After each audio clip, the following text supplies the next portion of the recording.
Hello मेरे प्यारे बच्चे, आपका स्वागत है पारा पार्ट्स क्लासेस में। पहले हम लोग 2009 से 2013 तक का क्वेश्चन बैंक हिस्ट्री का डाल चुके हैं। आखिर आप यहीं पे क्यों पढ़िएगा? देखिए, और सब भी टीचर क्वेश्चन बैंक डालता, फिर सिर्फ वो ऑब्जेक्टिव डालता। आपको यहाँ 2009 से लेकर 2014 तक का, है ना, 2009 से लेकर 2025 तक का आपका यहाँ पे सब्जेक्टिव क्वेश्चन भी आपको देखने के लिए मिलेगा। अब तक आप नहीं देखे तो हमारे लिंक में डिस्क्रिप्शन बॉक्स में दिया हुआ है। 2009 से लेकर 2000, है ना, 2009 से 2013 तक का हम डाल दिए हैं। और जल्दी ही आप लोग का 2025 तक भी देखने के लिए मिले। 2009 से 2013 तक का डाला हुआ, आप यहाँ तक देखिए। आज हम लोग 2014 के पूछे गए प्रश्न को देखेंगे। चलिए, पहला क्वेश्चन है मेरे प्यारे बच्चे, ध्यान सुनिएगा। सिंधु घाटी सभ्यता के लोगों को किस धातु का ज्ञान नहीं था? तो याद रखिएगा, सिंधु घाटी सभ्यता में सबसे ज्यादा जो ये मिला है वो लोहा का मिला है ना। लोहा का यहाँ के लोगों को ज्ञान नहीं था। इसे कांस्य युग की सभ्यता भी कहा जाता है। चलिए, तो का किसका ज्ञान नहीं था? सोना का था, चांदी का था, लोहा का सिंधु घाटी सभ्यता का के लोगों को ज्ञान नहीं था। सिंधु घाटी सभ्यता त्रिभुजाकार था। यहाँ का क्षेत्रफल 12 लाख, है ना, याद रखिएगा, 12,99,600 वर्ग किलोमीटर था। यहाँ के लोग मिठाई के लिए शहद का प्रयोग करते थे। चलिए, हड़प्पा सभ्यता किस युग की सभ्यता है? तो मेरे प्यारे बच्चे, हड़प्पा सभ्यता कांस्य युग की सभ्यता है। इसे सिंधु घाटी, क्योंकि ये सिंधु नदी के किनारे बसा हुआ था, इसीलिए सिंधु घाटी सभ्यता भी कहते हैं। इसे नगरी सभ्यता भी कहा जाता है। और यहाँ से कांसा धातु बहुत ज्यादा मिला था, इसलिए कांस्य युग की सभ्यता भी इसे कहते हैं। चलिए, अगला क्वेश्चन है, गुप्त के काल में कौन सा चीनी यात्री भारत आया था? तो फाहियान आया था, याद रखिएगा, इत्सिंग नहीं, फाहियान आया था। और इन्होंने फाहियान की यात्रा नामक क्या लिखा था? किताब लिखा था।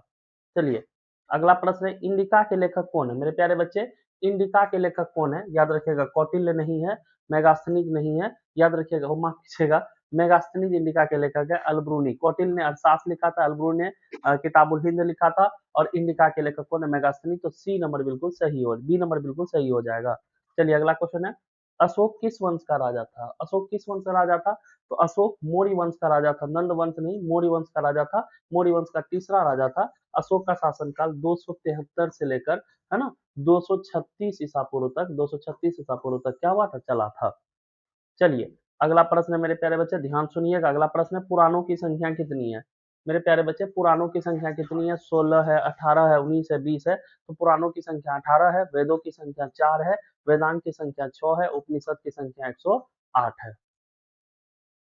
चलो, अगला प्रश्न है, महाभारत को किस भाषा में लिखा गया था? तो मेरे प्यारे बच्चे, ध्यान सुनिएगा, महाभारत को किस भाषा में लिखा गया था? तो महाभारत को संस्कृत भाषा में लिखा गया था। किस भाषा में लिखा गया था? संस्कृत भाषा में लिखा गया था, याद रखिएगा। अगला प्रश्न है मेरे प्यारे बच्चे, ध्यान सुनिएगा, श्वेतांबर और दिगंबर का संबंध किस धर्म से है? तो श्वेतांबर और दिगंबर का संबंध जो है वो जैन धर्म से है। इस, है ना, और इसका लेखना का संबंध भी जैन धर्म से है। अपलोड भी करना है, रुक जाओ थोड़ा सा। चलिए, अगला प्रश्न है, त्रिपिटक का संबंध किस धर्म से है? त्रिपिटक का संबंध किस धर्म से है? तो याद रखिएगा, बौद्ध धर्म से है। किस धर्म से है? त्रिपिटक का संबंध बौद्ध धर्म से। मेरे प्यारे बच्चे, अगला प्रश्न की तरफ हम लोग चलते हैं। किताबुल हिंद के लेखक कौन है? अलबरूनी किसके साथ भारत आया था? याद रखिएगा, मोहम्मद गजनबी के साथ, मोहम्मद गौरी नहीं, महमूद गजनबी के साथ भारत आया था। 1024 में आया और 1030 तक यहाँ रहा, और किताबुल हिंद नामक पुस्तक लिखा था अरबी भाषा में। चलिए, अगला प्रश्न मेरे प्यारे बच्चे, ध्यान सुनिएगा। किताबुल हिंद, किताबुल मतलब कि इब्न बतूता ने अपनी यात्रा यात्रा वृत्तांत किस भाषा में लिखा था? याद रखिएगा, अरबी भाषा में उन्होंने लिखा था। याद रखिएगा, राहिला नामक पुस्तक लिखा था। और ध्यान सुनिएगा, किस शासक ने अपनी राजधानी दिल्ली से दौलताबाद ट्रांसफर किया था? बलबन ने नहीं, मोहम्मद बिन तुगलक। 1325 में राजा बना, और 1351 तक क्या रहा? तुगलक वंश का शासक रहा। इनके शासनकाल में ही मोरक्को के यात्री इब्न बतूता भारत आया था और किताबुल हिंद नामक, माफ कीजिएगा, किताबुल राहिला नामक किताब लिखा था अरबी भाषा में।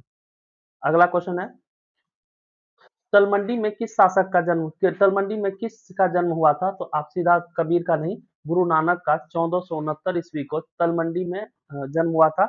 अभी ये जगह पाकिस्तान में है।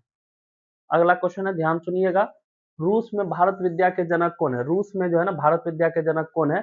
तो निकोलो कॉन्टी नहीं है, जीएस लिविदेव रूस में भारतीय विद्या के क्या है? जनक है। अब याद रखिएगा। अगला है, हम्पी किस साम्राज्य से संबंधित है? याद रखने का, हम्पी मौर्य वंश से नहीं है, गुप्त वंश से नहीं है ना, बहमनी सम्राट से नहीं है, विजयनगर सम्राट से हम्पी का संबंध है। पंपा देवी के नाम से इसका नाम, है ना, हम्पी रखा गया था। 1800 ईस्वी को मैकेंजी ने, है ना, विश्व हम्पी के पुरास्थल की क्या किया था, खोज किया था। अगला क्वेश्चन याद रखिएगा, तंबाकू पर तंबाकू पर किस शासक ने प्रतिबंध लगा दिया था? अकबर ने नहीं, बाबर ने नहीं, याद रखिएगा, है ना, जहांगीर ने प्रतिबंध लगा दिया था। अकबर ने सबसे पहले इसका सेवन किया था। अगला क्वेश्चन है मेरे प्यारे बच्चे, आईने अकबरी किताब को कितने भागों में बांटा गया था? याद रखिएगा, आईने अकबरी किताब को 5 भागों में क्या किया गया था, बांटा गया था। चलिए अगला प्रश्न मेरे प्यारे बच्चे, दीन इलाही किससे संबंधित है? याद रखिएगा, दीन इलाही जो संबंधित है वो अकबर से, दीन इलाही का संबंध किससे है? अकबर से है, याद रखिएगा। चलिए अगला प्रश्न है कि कौन मुगल शासक को आलमगीर के नाम से जाना जाता है? याद रखिएगा, है ना, औरंगजेब को आलमगीर के नाम से क्या किया जाता है, जाना जाता है। चलिए अगला प्रश्न है मेरे प्यारे बच्चे, अकबरनामा की रचना किसने किया था? अबुल फजल ने किया था। आपको याद है, इसे आईने पूरी कहते हैं, इसे 5 भागों में बांटा गया है। अगला क्वेश्चन है, पानीपत का प्रथम युद्ध किस वर्ष हुआ था? पानीपत का प्रथम युद्ध जो है 1526 ईस्वी में हुआ था, है ना, बाबर और इब्राहिम लोदी के बीच हुआ था, जिसमें इब्राहिम लोदी हारा था। अगला क्वेश्चन है, दीवाने को का अर्थ क्या होता है? बहुत बार पूछा गया क्वेश्चन, दीवाने को का अर्थ क्या होता है? याद रखिएगा, दीवाने को का अर्थ भूभाग होता है ना। 23वां क्वेश्चन देखिए, अस्थाई बंदोबस्त व्यवस्था संबंधित है। अस्थाई बंदोबस्त व्यवस्था को बिहार, बंगाल, उड़ीसा में लॉर्ड कॉर्नवालिस ने क्या किया था, लागू किया था। ये था आपका सब्जेक्टिव ऑब्जेक्टिव। अब मात्र 2 ऑब्जेक्टिव बचा, फिर सब्जेक्टिव हम लोग पढ़ेंगे।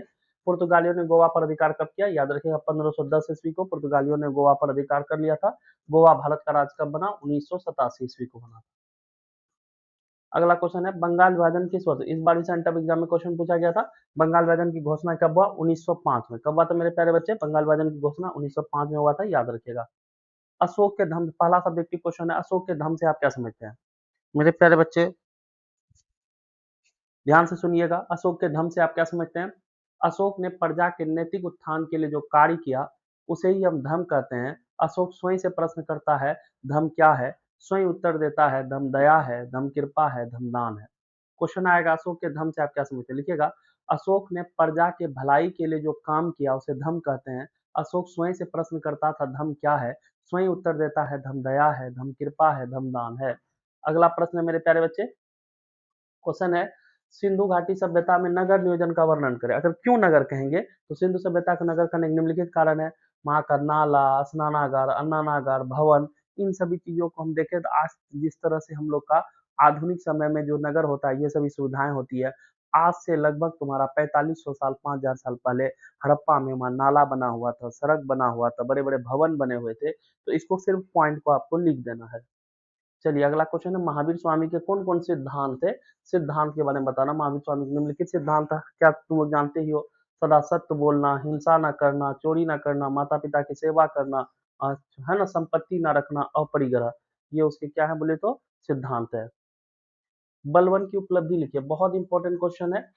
महावीर स्वामी सिद्धांत क्या? सदा सत्य बोलना, चोरी ना करना, हिंसा ना करना, संपत्ति ना रखना, ब्रह्मचर्य, है ना, ये 5 सिद्धांत उसका याद रखेगा। बलवन की उपलब्धि बहुत इंपॉर्टेंट क्वेश्चन है, देखना 2026 में ये क्वेश्चन आपको देखने के लिए जरूर मिलेगा। बलवन की उपलब्धि क्या थी? बलवन की उपलब्धि निम्नलिखित, राज्य में शांति व्यवस्था कायम किया गया, है ना, बलवन ने राज्य में शांति व्यवस्था कायम किया, गलत अमीरों का क्या किया, दमन किया, अपने राज्य में लगातार अपने राज्य को ताकतवर बनाया, 40 गुलामों का सरदार। बलवन की उपलब्धियों को लिखे, बलवन की उपलब्धि निम्नलिखित, राज्य में शांति व्यवस्था कायम किया, गलत अमीरों का दमन किया, अपने राज्य को ताकतवर बनाया, है ना, 40 अमीरों का एक क्या बनाया, सरदार बनाया।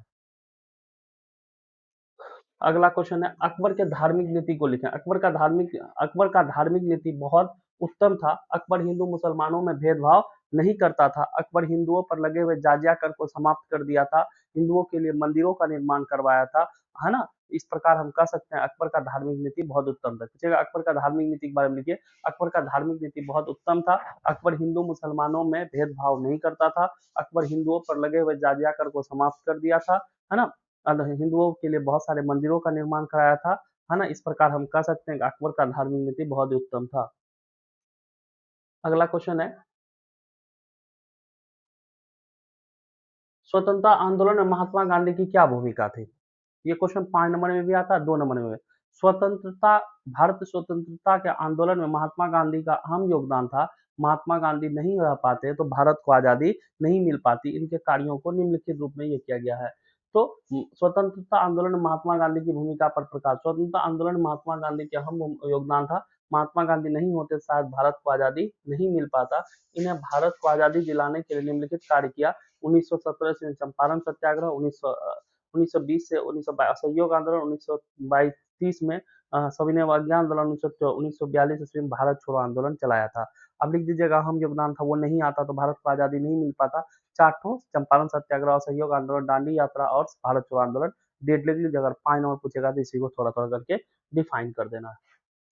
अगला क्वेश्चन है भारत छोड़ो आंदोलन की व्याख्या करें। भारत छोड़ो आंदोलन की व्याख्या करना, भारत छोड़ो आंदोलन के बारे में बताना है। तो भारत छोड़ो आंदोलन 8 अगस्त 1942 ईस्वी को महात्मा गांधी ने किया था। इस आंदोलन में महात्मा गांधी ने करो या मरो का नारा दिया था। इस आंदोलन में महात्मा गांधी ने कहा था कि समस्त भारत मेरा साथ क्यों ना छोड़ दे, मैं सत्य पर हूँ, आजादी की लड़ाई लड़ता रहूंगा, चाहे मेरी प्राण ही क्यों ना चले जाए। ठीक है। भारत छोड़ो आंदोलन 8 अगस्त 1942 ईस्वी को महात्मा गांधी ने किया था, है ना। इस आंदोलन में महात्मा गांधी ने करो या मरो का नारा दिया था। इस आंदोलन का उद्देश्य अंग्रेजों को उखाड़ कर फेंकना नहीं था, सिर्फ सत्ता में परिवर्तन करना था। सत्ता में क्या करना था? परिवर्तन करना था, याद रखिएगा। इस आंदोलन में महात्मा गांधी ने कहा था समस्त भारत मेरा साथ क्यों ना छोड़ दे, मैं सत्य पर हूँ और आजादी की लड़ाई लड़ता रहूं। भारत छोड़ो आंदोलन 8 अगस्त 1942 ईस्वी को महात्मा गांधी के द्वारा किया गया था। यह आंदोलन महात्मा गांधी ने करो या मरो का नारा दिया था। इस आंदोलन का उद्देश्य था अंग्रेजों को उखाड़ कर फेंकना नहीं, बल्कि सत्ता में क्या करना?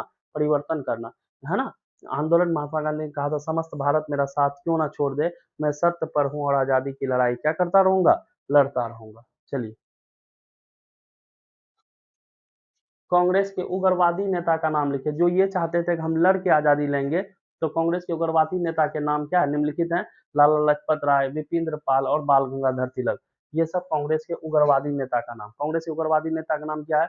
लाला लाजपत राय, विपिंद्र पाल और बाल गंगाधर तिलक। चलिए, अगला क्वेश्चन है मनसबदारी प्रथा की विशेषता। मनसबदारी प्रथा की विशेषता निम्नलिखित है ना। मनसबदारी प्रथा में यह राजा का नौकर या, है ना, उस क्षेत्र का राजा भी होता था।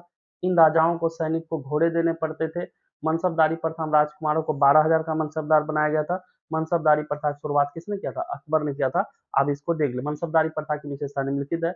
यह राजा का नौकर होता था, है ना। दूसरा विशेषता यह, इन राजाओं को सैनिक और घोड़े रखने पड़ते थे।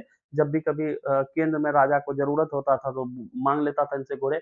मनसबदार को, राजकुमारों को 12,000 का वेतन मिलता था। मनसबदारी प्रथा की शुरुआत किसने किया था? अकबर ने किया था। ये 4 विशेषता आपको लिख देना। क्वेश्चन है चंद्रगुप्त मौर्य के, है ना, चंद्रगुप्त गुप्त की 3 विशेषता लिखें, है ना। यहाँ 3 है, 3 विशेषता लिखें। चंद्रगुप्त गुप्त की 3 विशेषता निम्नलिखित है। इन्होंने शकों को हराया था, है ना। इन्होंने अपने राज्य का विस्तार किया था। इनके राज्य में शांति और खुशहाली थी। चंद्रगुप्त गुप्त की विशेषता निम्नलिखित है। इन्होंने शकों को हराया था, इन्होंने अपने राज्य का विस्तार किया था, इसके राज्य में शांति और खुशहाली थी। मेरे प्यारे बच्चे, ये 2014 का आपका क्वेश्चन बैंक का क्लास था। देखिए, आप यहीं पे क्यों देखिएगा, तो याद रखिएगा आपको यहाँ पे ऑब्जेक्टिव के साथ साथ सब्जेक्टिव भी देखने के लिए मिलता है। अगर चाहते हैं कि छोटा छोटा 10 मिनट 12 मिनट का वीडियो है, आप लोग अच्छे तरीके से उसको पढ़ सकते हैं। तब तक के लिए आपके जिया सर बोलते हैं जय हिंद जय भारत।